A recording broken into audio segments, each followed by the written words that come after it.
இப்போ நம்ம ஏதாவது தண்ணி குடிக்கிறோம் இல்லை எதுலையாவது ரொம்ப ஸ்டோர் பண்ணி வைக்கிறோம் அப்படின்னா அதுக்கு வந்து நம்ம முடிஞ்ச அளவுக்கு ஸ்டெயின்லெஸ் ஸ்டீல் வாட்டர் பாட்டில்ஸ் தான் நம்ம வந்து யூஸ் பண்ண ஆரம்பிக்கணும். ஏன்னா ரொம்ப நேரம் நம்ம அதில் ஸ்டோர் பண்ணும்போது அதோட ரிலீஸிங்கும் வந்து அதில் வந்துடுது.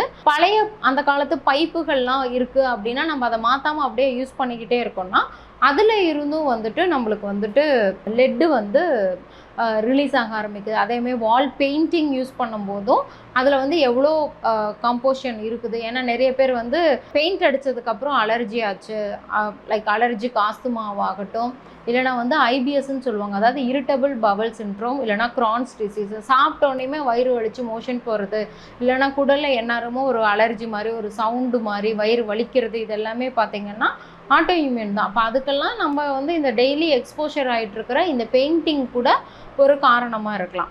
அடுத்தது வந்து நம்ம யூஸ் பண்ணுற பேக்கெட் ஐட்டம்ஸ், அதில் வந்து ப்ரிசர்வேட்டிவ்ஸ்க்கு ஆட் பண்ணியிருக்கிறதுல எவ்வளோ பர்சன்ட் வந்து இந்த மாதிரி வந்து கண்டென்ட் ஆட் பண்ணியிருக்காங்க அப்படிங்கிறத வந்து நம்ம படித்து பார்த்து தான் அதை நம்ம யூஸ் பண்ணணும்.